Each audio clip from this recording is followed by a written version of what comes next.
चांदनी जब तक रात देता है हर कोई साथ, तुम अगर अंधेरों में ना छोड़ना मेरा हाथ।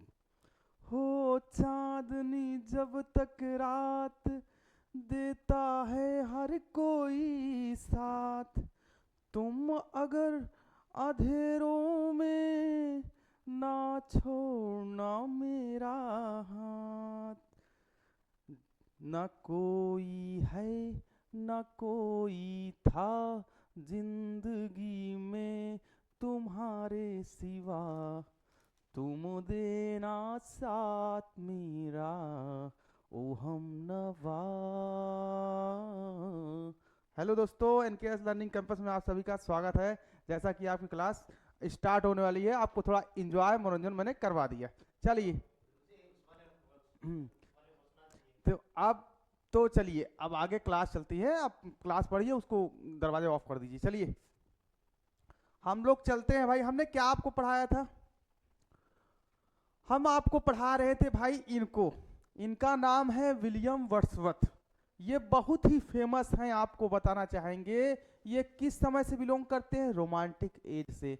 ये ऐसा व्यक्ति है, मैंने आपको पढ़ाया है ये बात, कि इसने क्या किया था, कुछ परंपरा जो चलती आ रही थी नियो क्लासिकल में पोएम लिखने की, वो चीज इसने बदल दिया था। ये आप पढ़े हैं। और इसका जन्म मैंने बताया था कि भाई ये बंदा 7 अप्रैल 1770 को जन्म लिया था, और वो जगह था कॉम्बरलैंड। और इसकी मौत हो जाती है 1850 में। ये मैं बता चुका था। बाकी बहुत कुछ मैंने बताया था, जैसा कि मैंने आपको ये भी चीज़ सारी बताई थी कि इनके पिता का नाम जॉन वर्ड्सवर्थ था, माँ का नाम एना कुकसन था। ये सब मैंने बताई थी। इनकी बहन जो थी ड्रॉथी वर्ड्सवर्थ, जो इनके पोएम में लगभग हर जगह दिखती थी। ये वन लाइनर है दोस्तों, मैंने सब बताया था। जब ये मर गए थे, इनको दफनाया गया था ग्रेसमेयर चर्चयार्ड में। ये सब याद रखना है भाई। सबसे पहले अगर वर्ड्सवर्थ को क्रिटिसाइज करने वाला बंदा कौन था? कॉलरिज। ये आपसे पूछा जाएगा किस में? बायोग्राफिया लिटरेरिया में। ये सब के सब मैंने पढ़ा दिया था दोस्तों। एक चीज और मैंने बताया था कि वर्ड्सवर्थ ने अपनी शुरुआत में प्रारंभिक समय में एक कविता या एक पोएम कलेक्शन पब्लिश कराई थी। उस पोएम कलेक्शन का क्या नाम था? आप बताएंगे sir, descriptive sketch. Descriptive sketch इस सबसे पहली पोएम कलेक्शन है किनकी भाई? हमारे वर्ड्सवर्थ जी की। 1793 में आई रही, फरवरी 1793 में पब्लिश हुई थी वर्क, याद रखेंगे। लेकिन इससे ये बंदा फेम या प्रसिद्धि नहीं पाता है। अब पाता किससे है? लिरिकल पायलट से पाता है, जो 1798 में आई। तो उसी समय ये ज्यादा है। और हमारे वर्ड्सवर्थ जी सबसे ज्यादा प्रभावित किससे हुए थे? French revolution. फ्रेंच किससे? रिवॉल्यूशन से। जब ये फ्रांस का दौर पे थे, फ्रांस घूमने के लिए गए थे, तो फ्रांस के लोगों ने समझा कि ये बंदा जासूस है। तो लोगों ने इनके ऊपर पुलिस, जो वहाँ की सरकार थी, ध्यान देने लगी थी, पुलिस लगा दी थी। तो कहने का मतलब याद रखें, इनको जासूस समझा गया था। दूसरी बात ये है कि बंदा जब फ्रांस गया था ना, एक लड़की थी, बड़ी सुंदर थी, और थी, उसका नाम था एने वुलेटन। उसके प्यार में पड़ जाता है, और इसके शारीरिक संबंध भी रहते हैं वर्ड्सवर्थ की उसके साथ। एक बेटी भी पैदा होती है। लेकिन उसी समय फ्रेंच क्रांति आ जाती है, और बंदा कहाँ आ जाता है? अपने देश। समझ गए? वहां हो जाता है प्रेम अधूरा, वहीं हो जाता है मिलन अधूरा। इसी में गाना आपको याद होगा बहुत बढ़िया, कि भाई दो दिल मिल गए हैं लेकिन फिर भी छड़ गए। ये देखो, इसी तरीके से गाना था ना। आगे चलते हैं दोस्तों। फिर मैंने कहा कि अगर भाई वर्ड्सवर्थ की कविता पढ़ते हो, तो उस कविता में तुम क्या देखोगे? Humble and rustic life. उनके कविताओं में क्या, कौन सा जीवन वर्णन होता है? हम्बल और रस्टिक लाइफ का वर्णन होता है। अगर वर्ड्सवर्थ की एक कविता पढ़ते हो जिसका नाम माइकल है ना, उसमें एक लड़की गाना गा रही थी, वो कौन से भाषा में गा रही थी? तो आप बताएंगे सर, एर्स गैलिक। याद रखेंगे आप। दूसरी बात, सोलिटरी रीपर जो अभी हमने चर्चा किया, उस कविता का नाम, वो कब आई थी? 1807 में। ये डेट भी आपको याद रखना है। समझ गए? अगर बात की जाए वर्ड्सवर्थ की पत्नी का क्या नाम था? उनकी पत्नी का नाम मैरी हचिंसन था। ये भी याद रखना है। समझ गए? ये सब मैंने बता दिया था दोस्तों, समझ गए? ये सब मैंने क्या किया था, आपको बताया था, बता दिया था ना भाई? कुछ बचा है क्या इसमें? सब बता दिया था ना? अब आगे आते हैं, यहां से स्टार्ट होगी पॉइंट। अब हमारा लोग का टॉपिक स्टार्ट होता है। पेन उठा लिया दोस्तों, चलो पढ़ते हैं, साथ में पढ़ेंगे, मजा आएगा क्लास का, एंजॉय लेंगे। चलो, जय सिया राम बोल के नाम पढ़ो।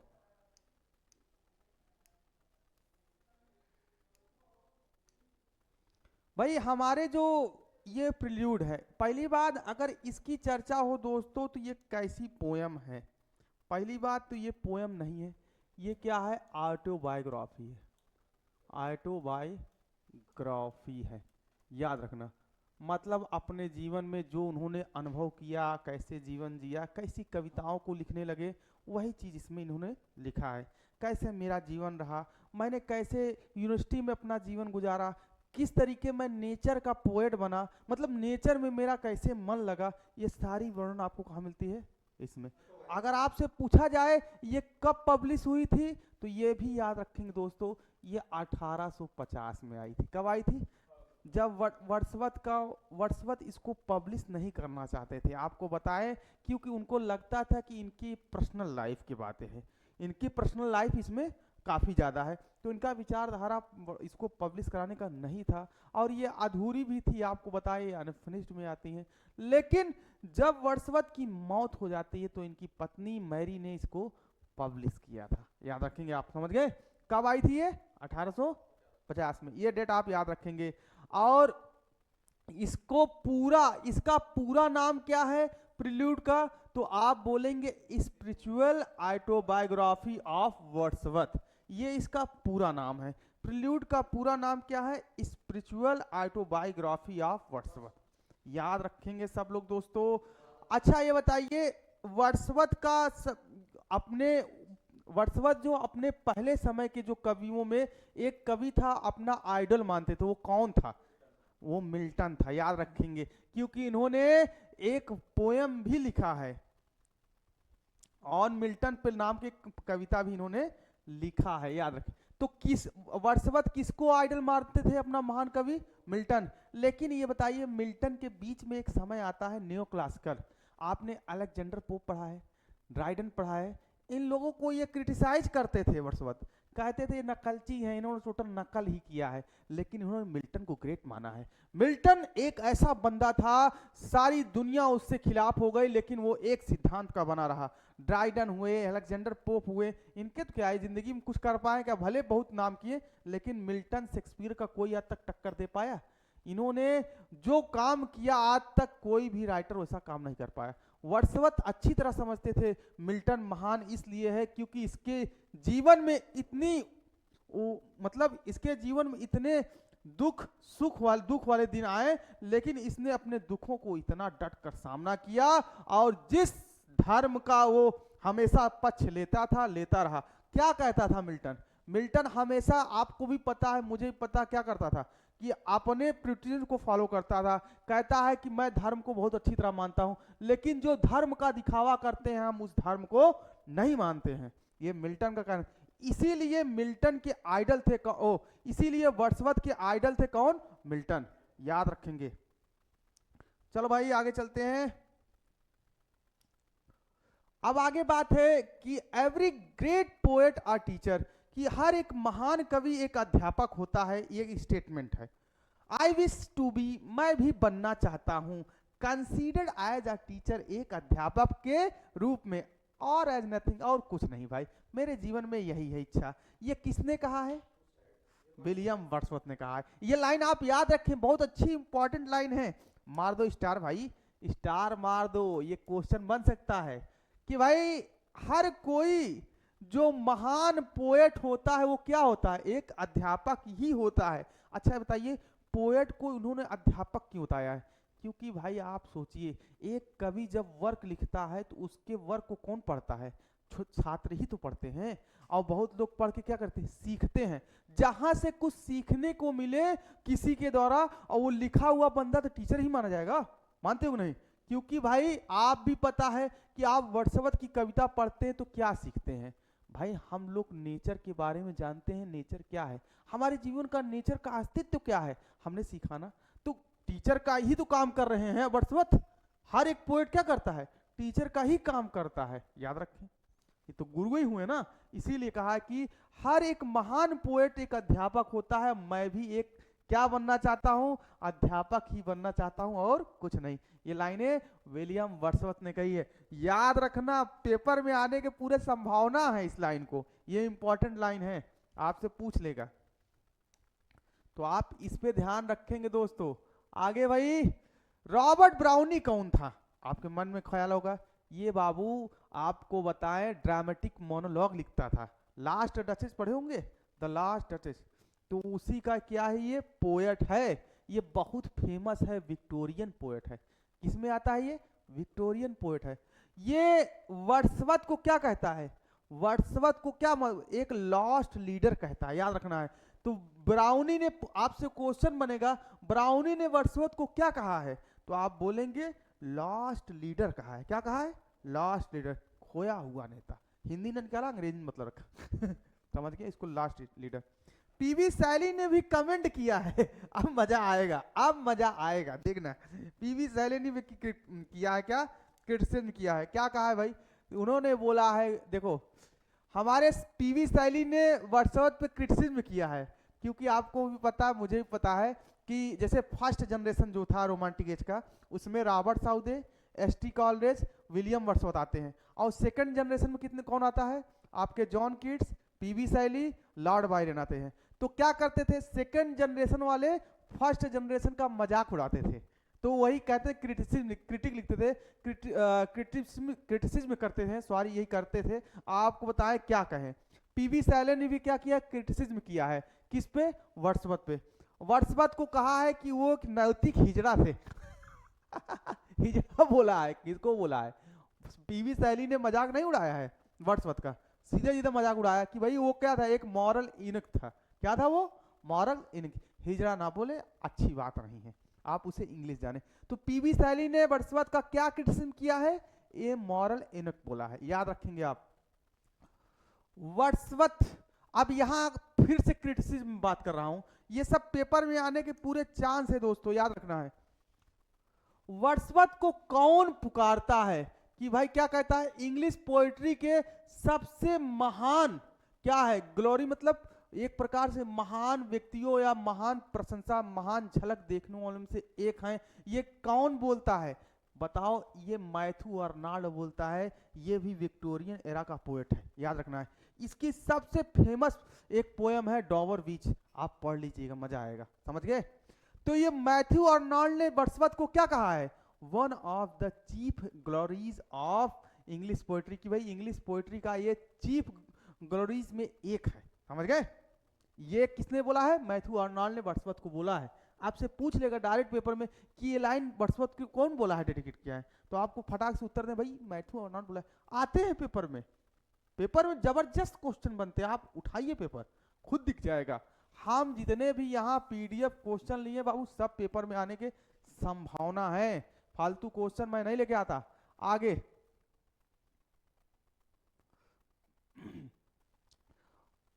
वर्ड्सवर्थ को कौन इमॉर्टलिटी ओड कौन कहता है, the high water mark of poetry, poetry का क्या है ये, हाई वाटर मार्क। देखो भाई वर्ड्सवर्थ की एक कविता है भाई, आपको भी पता मुझे भी पता, द इमॉर्टलिटी ओड, याद है ना, ये वर्ड्सवर्थ की कविता है ना। तो इस कविता पे कमेंट किया गया है, किसने कमेंट किया, कहा है कि भाई the high water mark of poetry, ये किसने बोला है, तो याद रखना है इसको इमर्सन ने बोला है, ये मॉडर्न समझ पोट है, समझ गए। इन्होंने क्या बोला, इमर्सन ने बोला है, किसको बोला है, इमॉर्टलिटी ओड को, कि भाई क्या बोला है, the high water mark of poetry, याद रखना है सब लोग, पेपर नजदीक आ रहा है, मजाक मत करना भाई, याद रखना है। अब भाई वर्ड्सवर्थ को कौन, वर्ड्सवर्थ पे फिर से एक क्रिटिसिज्म किया गया है, क्रिटिसिज्म क्या किया गया है कि वर्ड्सवर्थ ने अटर्ड नथिंग, बस वर्ड्सवर्थ को किसने कहा है कि उन्होंने कभी भी कुछ गलत नहीं बोला लिखा, ऐसा बोल सकते हैं, ये किसने बोला है, अल्फ्रेड लॉर्ड टेनिसन बहुत ही फेमस है विक्टोरियन समय का। ये कौन है? विक्टोरियन समय का पोएट है, याद रखना है। आपने इसका लेडी ऑफ साइलॉक पढ़ा होगा। लेडी ऑफ साइलॉक पढ़ा है ना? अरे बहुत जबरदस्त कविता है भाई। अरे सारी ये भी ग्रीक से मैटर उठाकर लिखते थे, याद रखना है। तो भाई वर्ड्सवर्थ को कौन बोला है अटर नथिंग बेस? ये किसने बोला है? Alfred Lord Tennyson. याद रखना है सबको, जितनी भी भाईगण है सब रखें याद। भाई वर्ड्सवर्थ खुद की तुलना करते हैं किसके भाई? एलोपियन हार्ड, मतलब एक प्रकार का सरपत होता है वही सब कुछ होता है, उसी घास के अनुसार तुलना करते हैं। आओ तुलना किसमें करते हैं? वो जो है प्रिल्यूड नाम की वर्क में, जो ऑटोबायोग्राफी, उसमें तुलना करते हैं, अपनी खुद की तुलना करते हैं। वो कौन सा वर्क था? प्रिल्यूड। याद रखना है, आपसे पूछा जाएगा वर्ड्सवर्थ कंपेयर हिमसेल्फ, वर्ड्सवर्थ खुद की तुलना करते हैं टू एन एओलियन हार्प से। याद रखना है वो कौन सा था वर्क, किसमें कहे हैं अपने आप को? द प्रिल्यूड में कहे हैं। याद रखेंगे आप लोग। अब ये तो सबसे इजी क्वेश्चन है, लिरिकल बैलेट कब आया था? बस तुरंत ही याद रखा, 1798 में आयरन। 19 कविता रही, 4 कॉलरिज की रही, 19 ठीकेकर रही, वर्ड्सवर्थ की रही। ये तो को याद ही हो ना, ये सब तो याद रखना है भाई, कुछ सोचना ही नहीं है, समझ गए? ऊपर के क्वेश्चन, इसको बोलते हैं ऊपर ऊपर, जैसे लावा बटोरा जाता है। हाँ भाई, अब आपसे पूछा जाए वर्ड्सवर्थ का सेकंड एडिशन था प्रीफेस टू लिरिकल बैलेट कब आया था, तो कब बताओगे उसका डेट? 1800 में आया था। याद रखना है वर्ड्सवर्थ का प्रीफेस टू लिरिकल बैलेट कब आया था? 1800 में आया था। सब लोग याद रखेंगे ना, क्वेश्चन आएगा 100%, याद रखना। आगे चलते हैं दोस्तों। Examine a sonnet of Gray, Gray के सोनेट का जो परीक्षण किए हैं वो उसमें से कौन से थे? ग्रे, देखो भाई किसके ग्रे की बात कर रहे हैं? हाँ, यानी थॉमस ग्रे की बात होगी। थॉमस ग्रे एक था ना भाई, एज ऑफ सेंसिबिलिटी में पोएट, वही कि भैया थॉमस ग्रे की सोनेट को परीक्षण करने वाला उसमें से कौन था?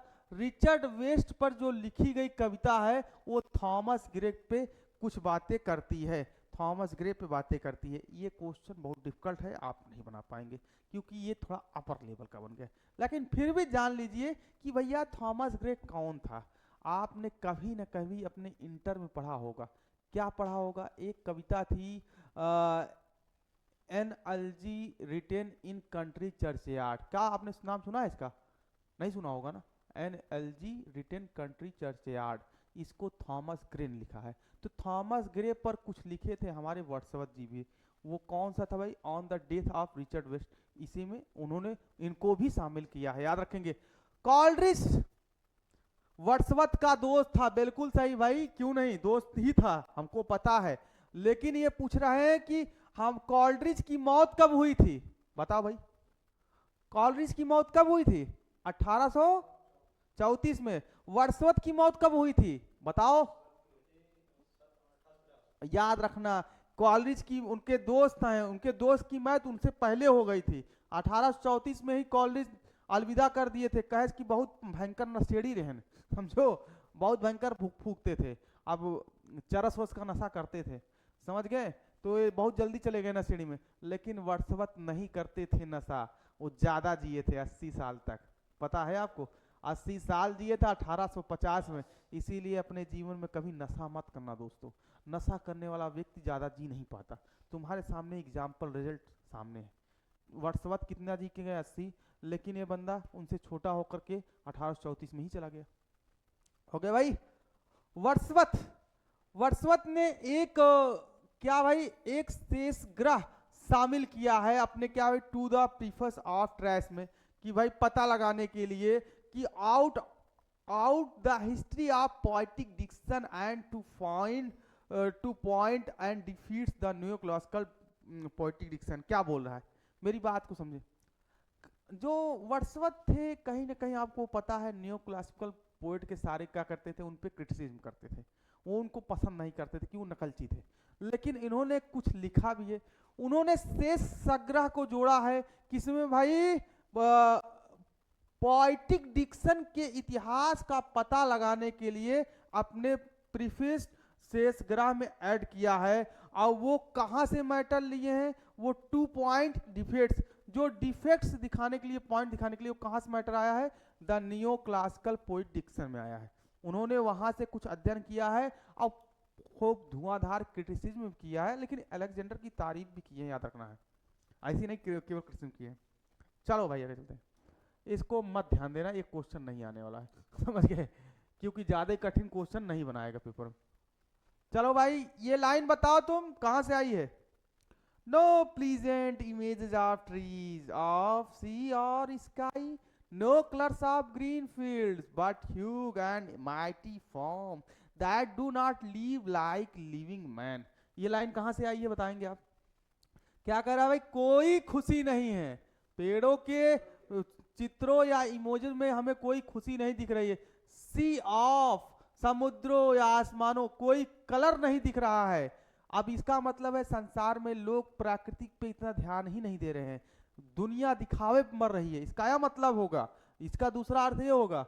और क्या, but huge and mighty forms, लोग अपने आप बड़े बड़े पहाड़ पर्वत दिख रहे हैं लेकिन इग्नोर कर रहे हैं, but form that do not like living, वो किसी जीवित मनुष्य के समान नहीं जी पा रहे हैं। कारण क्या है, आज के समय के प्राणी क्या करते हैं, मनुष्य लोग प्राकृतिक पे बिल्कुल ध्यान नहीं देते हैं, नेचर पे ध्यान नहीं देते हैं, तो वही बात इसमें बोली जा रही, समझ गए। अब ये लाइनें कहां से आई हैं बताओ भाई, ये लाइनें आपकी प्रिल्यूड बुक 1 में आई है, याद रखना है। लाइन नो प्लीजेंट से याद रखना, नो प्लीजेंट वर्ड, हाँ ये लाइनें आई है प्रिल्यूड में, हो गए भाई, समझ में आ गया। आगे चले, here is the greatest poet of nature, nature का सबसे महान कवि है कौन, वर्ड्सवर्थ, बिल्कुल सही। दैट आवर लिटर, जो हमारे साहित्य को जिसने उत्पत्ति की, साहित्य में क्या किया, उत्पत्ति की। और ये लाइनें लॉन्ग, लॉन्ग एक कवि थे, वो जो ये लाइनें लॉन्ग किसके बारे में बोले हैं, विलियम वर्ड्सवर्थ। नेचर की बात आ गई भाई, नहीं बोले, हो गया भाई। बताइए लिरिकल बैलेट का सबसे ज्यादा तारीफ और सबसे ज्यादा प्रशंसा पाने के लिए किस शहर में ज्यादा उसको तारीफ किया गया और बहुत प्रशंसा पाई थी, बताइए वो कौन शहर था, अमेरिका में। लिरिकल बैलेट आपका इंग्लैंड में भी पब्लिश हुआ था और अमेरिका में, लेकिन इंग्लैंड के अपेक्षा सबसे ज्यादा उसकी तारीफ की गई, प्रशंसा की गई, कहां भाई, अमेरिका में, समझ गए। इंडियम तो अंग्रेजी उतना ही नहीं क्योंकि इसलिए अमेरिका में ज्यादा तारीफ हुई थी भाई। लॉन्ग के अनुसार जो है केवल देखा जाए दृश्य, जो इनसाइड मतलब अंदरूनी दृश्यों, केवल अंदरूनी दृश्यों के समान जो केवल दृश्य होता है, ये किसके अंदर होता है, वर्ड्सवर्थ के अंदर। ये क्या बोले, ये लंग नाम का एक कवि था, समझ गए। वो कह रहे हैं कि ऐसा कौन सा कवि है, बोल रहे हैं वर्ड्सवर्थ ऐसा कवि था जो उसके अंदर एक अंदरूनी दृष्टि थी, लोग वो अंदर की चीजों को देख लेता था, मतलब लोगों की भावनाओं को समझ लेता था, मतलब नेचर को इतना अच्छी तरीके से समझने वाला व्यक्ति आज तक पैदा नहीं हुआ है। इनका यह मतलब है कि भाई केवल उसी के पास दृष्टि थी और केहू के पास चाहे कितनों है दृष्टि नहीं थी, इसके अंदर अंदरूनी दृष्टि थी और किसी के पास नहीं। ये लाइन कमेंट बड़ा कठिन है, याद कर लेना भाई, समझ गए।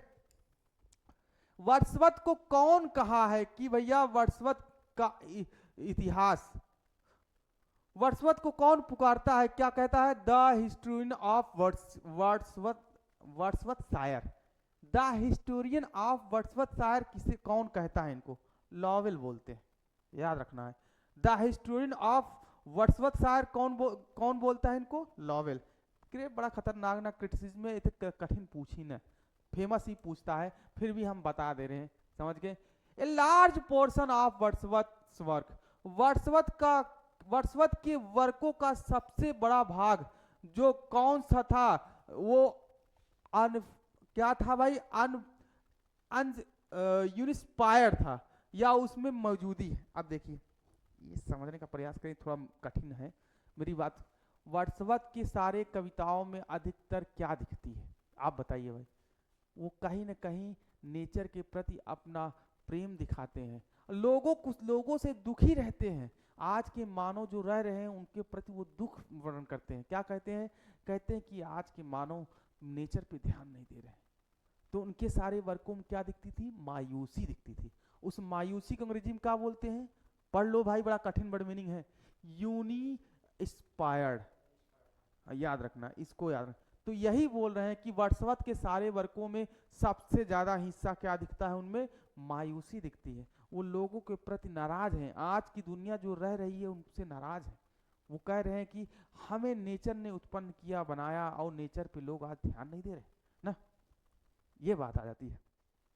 ये लाइन कहां से आई है दोस्तों? A poet could not be grey, a poet could not but be gay in such a jocund company. ये लाइनें कहां से आई हैं? ये लाइनें आई हैं डैफोडिल से। डैफोडिल्स, याद रखना, डैफोडिल्स। एक बार वो जा रहे थे, उन्होंने देखा फूल क्या है, लहरा रहे थे।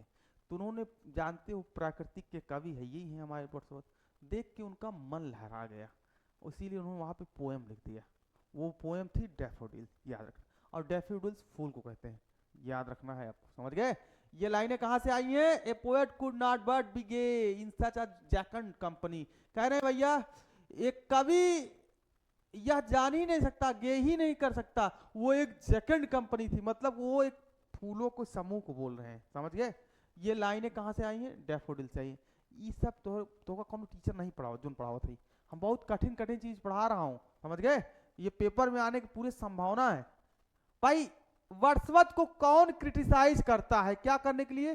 For not practising his own theory in his own poem. कह रहे हैं टीएस इलियट ने इस पे तो भाई क्रिटिसिज्म किया है कि वो वर्ड्सवर्थ जी ने अपनी खुद की कविता या अपने खुद की थ्योरी को प्रैक्टिस ना करने के लिए वर्ड्सवर्थ को कौन क्रिटिसाइज करता है? TS Eliot. कि भैया दुनिया के जो सलाह देता है अपना ऊपर लागू कैले, ये कौन बोलता है? TS Eliot. तो टीएस इलियट यहाँ पे क्या करते हैं? क्रिटिसिज्म करते हैं, समझ गए? किस पे?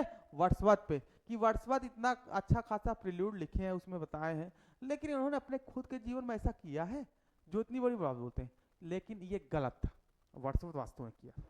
तो टीएस इलियट, और टीएस इलियट भी महान था, पढ़ने के बाद ही बोला होगा।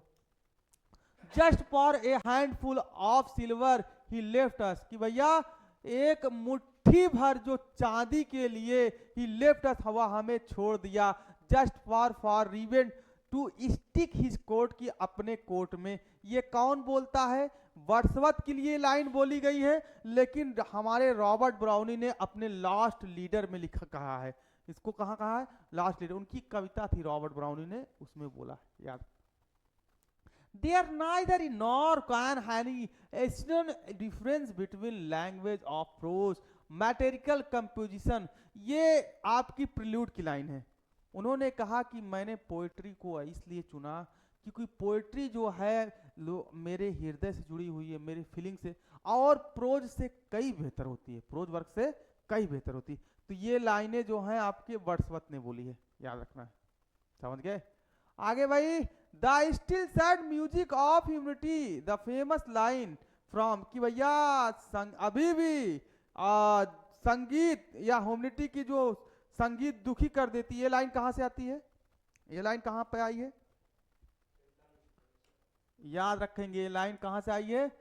The still sad music of humanity. ये लाइन टिंटर बाबू फैक्ट पढ़ा रहा हूं, बीच की लाइनों कविता कोई मीनिंग नहीं बता सकता। अपने आप को बहुत बड़ा टीचर होगा, वह नहीं बता सकता। तुम्हें पता है ये बीच की लाइनें हैं, बीच की लाइनें कौन अर्थ बताएगा? क्योंकि कविताओं का अर्थ कौन बताता है? जब ऊपर से पढ़ते आओगे तभी बता पाओगे। बीच की लाइनें याद की जाती है, तो ये इंपॉर्टेंट लाइन याद कर लो, the still sad music of humanity. ये लाइन कहां से आई है? टिंटर एबे से आई।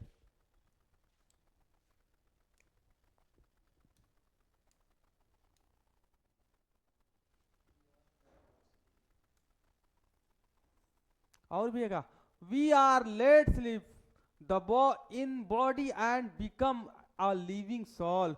क्या भैया? हमें लिटाया जा, सोने के लिए लिटाया जाता है, हमारे बॉडी में क्या है? एक लिविंग मतलब एक आत्मा जीवित हो रही है, चल रही है। ये लाइनें कहाँ पे आई हैं? Tintern Abbey. याद रखेंगे, we are laid asleep in body and become a living soul, ये लाइनें टिंटन एबे में आती है। वर्dsworth का सबसे अच्छा वर्क तो आपको पता है 1798 से लेके 1808 के बीच में आया था। उसके बाद बाबू इनके पास इनकी शादी हो गई थी, मस्त जिंदगी काट रहे थे, फिर इनको पोएट लॉरेट भी बना दिया जाता है, तो इनके जीवन में कोई दुखी या मायूसी नहीं रहती, इसलिए ये पोयम नहीं लिख पाते। तो इनके जो सबसे अच्छे वर्क कब आए थे, 1798 से लेकर 1808 के बीच में ही इन्होंने सारे पोयम को लिखा था और जमा दिया था, समझ गए, इसीलिए रोमांटिक एज शुरुआत मानी जाती है। और when he was under the influence, और ये किसके प्रभाव मतलब किसके इन्फ्लुएंस में लिखते थे, ये एस.टी. कॉलरिज की सहायता के साथ ही इन्होंने आगे बढ़े थे। अगर देखा जाए एस.टी. कॉलरिज लिरिकल बैलेड में पोएम ना लिखता तो आज वर्dsworth ना होते, याद रखिएगा, वर्dsworth को ना जाना जाता। वर्dsworth को कौन पुकारता है, one of the gents of English poetry, कि भाई इंग्लिश पोएट्री के जेंट्स में मतलब सबसे बड़े लोगों में से एक है। जेंट माने राक्षस ना समझना लोग इसको राक्षस निकालेंगे, ऐसा नहीं भाई, इंग्लिश पोएट्री के जेंट में से सबसे एक है। ये कौन बोलता है, जेसी रैनसम ने बोला है। इस लाइन को किसने बोला है, जेसी रैनसम ने बोला है, याद रख। प्रिल्यूड देखिए तो इसमें बिना संदेह पूर्वक प्लेस को दिखाया जाता है। Wordsworth revolution, Wordsworth the man, ये देखिए भाई प्रिल्यूड में आपको पता है हमारे वर्ड्सवर्थ दी फ्रेंच रेवोल्यूशन से बहुत प्रभावी हुए थे, उन्होंने आपको पता है अपनी सारी पोएम में ये सब लिखा है। तो दोस्तों अब इतने पर रहने देते हैं, अगले पार्ट को मुलाकात करेंगे, मज़ा आएगा। अगली क्लास में आप बने रहिए वीडियो में, और जो भी भाई त्रुटि होती है, थोड़ा मान लो पढ़ने में घबरा जाता है, क्योंकि है तुम वही ना, निकल जाता है तो उसे माफ़ कर दे, लेकिन आपको तो पढ़ना आता है ना भाई, आप देख लिया करें, आप देख लिया करें क्या लिखा है। आप मेरे मुंह से हो जाता है घबरा, क्योंकि भाई आपको पता है कि यार तेजी से पढ़ाने में वर्ड गलत हो ही जाते हैं, तो उस पर कभी कमेंट नहीं किया जाता। नमस्कार, जय हिंद।